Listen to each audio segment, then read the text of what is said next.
Welcome back to Next Level English, the podcast where your English goes from good to unstoppable. I am your host, Maya, and with me, as always, is my favorite language partner, Tom. Hey everyone, great to be here.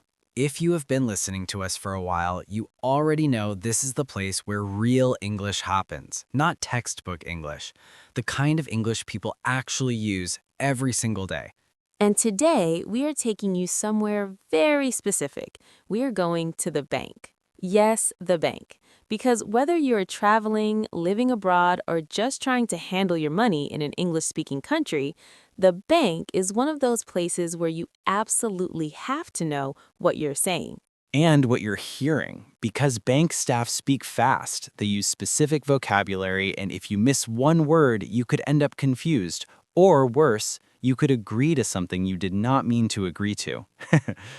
Exactly. So today we are going deep. Chunks, vocabulary, full sentences. Everything you need to walk into a bank and feel totally confident. Let us get started. Okay, Maya, let us start from the very beginning. Imagine someone walks into a bank for the first time. What is the first thing they're going to hear or need to say? Great place to start. The very first chunk you need is, I would like to. This is a super polite and natural way to tell a bank employee what you want. For example, I would like to open an account, or I would like to make a deposit. This chunk, I would like to, works in almost every situation at the bank, so remember that one. I would like to. Yes, that is so important. And it sounds much more natural than just saying, I want, right? I want to open an account technically works, but I would like to open an account sounds so much more professional and polite. Absolutely. And when you're at a bank, you want to sound professional. These are the people handling your money. Right, you do not want to sound like you just learned 10 words. Okay, so let's talk about what happens when you actually approach the counter. What does the bank employee usually say first? They will usually say something like, how can I help you today? Or what can I do for you? Those are the two most common opening lines you'll hear. So when you walk up to the counter and someone says, how can I help you today? You can respond with that chunk we just talked about. I would like to open an account. Or you can say, I'm here to make a withdrawal. I'm here to. That's another great chunk. I'm here to make a withdrawal. I'm here to check my balance. I'm here to apply for a loan. The structure I'm here to plus your action, that is powerful. Powerful and natural. You'll hear native speakers use that all the time. Let's slow down on vocabulary for a second because there are some key words that come up again and again at the bank. Let's go through them one by one. Yes, let's do it. First one, withdrawal. A withdrawal is when you take money out of your account. The verb is to withdraw. So you might say, I would like to make a withdrawal, or I need to withdraw $200. And the opposite of a withdrawal is a deposit. A deposit is when you put money into your account. I would like to make a deposit, or I need to deposit this check. The verb is to deposit. So let's repeat those two because they are so important. Withdrawal, taking money out. Deposit, putting money in. Withdrawal and deposit. Those two words, you'll use them every single time you go to a bank.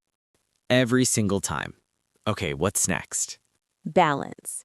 Your balance is how much money you have in your account right now. A very common sentence is, "Can you tell me my current balance?" Or, "I would like to check my balance." The word current here means right now, at this moment. So current balance means how much money is in my account right now. Can you tell me my current balance? Yes, or even simpler, I would like to check my balance. That one is direct and totally natural. Totally natural. And then we have account. Your account is your personal space at the bank where your money is kept. There are different types of accounts. A checking account is the one you use for everyday spending. A savings account is where you keep money you want to save for later. So if someone asks, do you have a checking account or a savings account, you need to know the difference. A checking account, everyday use, paying for things, using your debit card. A savings account, keeping money safe, maybe earning a little interest. Exactly.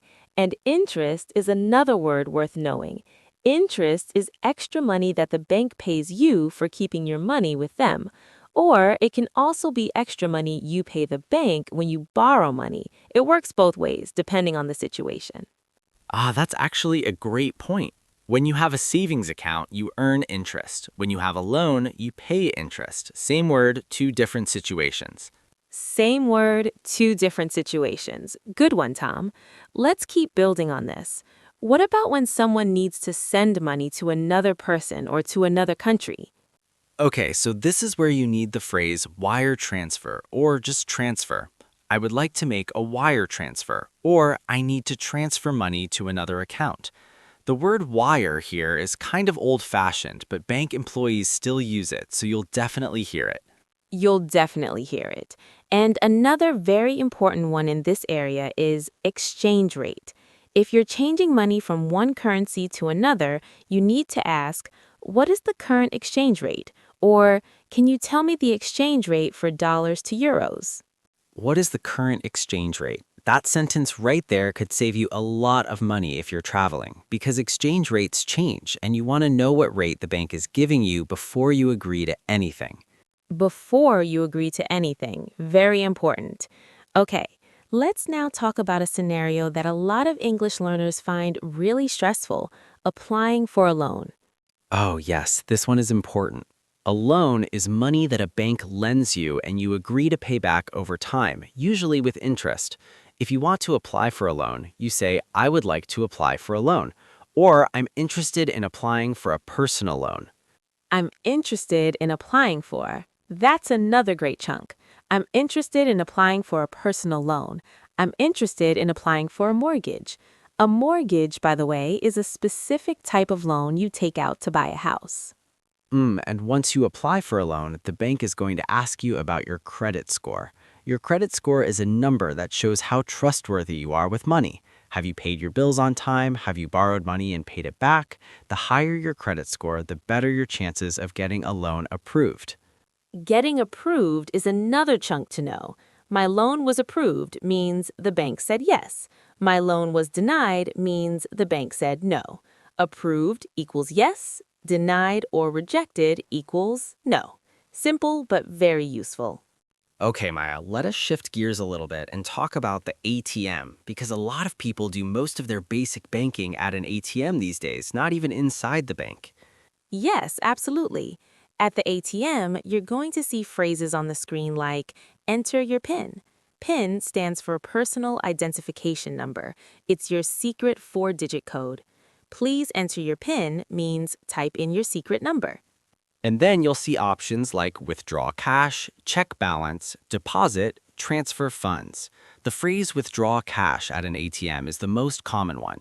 You press that option, you type in how much you want, and the machine gives you money. And funds is just another word for money in a banking or formal context. Transfer funds means move money. Insufficient funds is a phrase you really don't want to see. No, you don't. Insufficient funds means you don't have enough money in your account. It's one of those phrases that feels like a little punch to the heart. It really does. But now at least you know what it means. Insufficient equals not enough. Funds equals money. Insufficient funds, not enough money. Insufficient funds. Remember that one. Hopefully, just so you know what it means and not because you need it. Exactly. Okay, let's talk about one more very practical scenario. What if something goes wrong? What if there's a charge on your account you don't recognize? This is so important. If you see a charge on your account that you don't recognize, you say, I would like to dispute a charge. Dispute means to question something or say you disagree with it. I would like to dispute this charge is the sentence that starts the whole process of getting your money back. I would like to dispute this charge. Write that one down. Actually, say it out loud right now. I would like to dispute this charge. That sentence is powerful. It tells the bank employee exactly what you need. And another phrase for problem situations is, I think there has been an error. This is polite and professional. You're not blaming anyone directly, you're just pointing out that something doesn't look right. I think there has been an error on my account. I think there has been an error. That's calm, professional, and effective. Bank employees respond really well to that kind of language because it keeps the conversation positive and solution-focused. Absolutely. And if you need more time or you don't understand something the bank employee said, you can always use these two sentences. Could you repeat that, please? And could you explain that in simpler terms? Could you explain that in simpler terms? That is gold. Because sometimes bank employees use very technical language. Amortization, collateral, compound interest. These are real words you might hear. And it is completely okay to say, could you explain that in simpler terms? A good bank employee will be happy to help. Completely okay. You are not being rude. You are being responsible. You are making sure you understand what is happening with your money. Okay, Tom, let us do a quick review because we have covered a lot today, and we want our listeners to really lock this in. Yes, let us run through the key chunks and vocabulary one more time. First chunk, I would like to. Use this for almost anything. I would like to open an account. I would like to make a deposit. I would like to check my balance. I would like to. Versatile, polite, and completely natural. Second, I'm here to.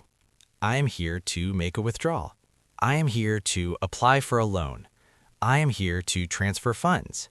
I'm here to. Direct and professional. Key vocabulary. Deposit, putting money in. Withdrawal, taking money out.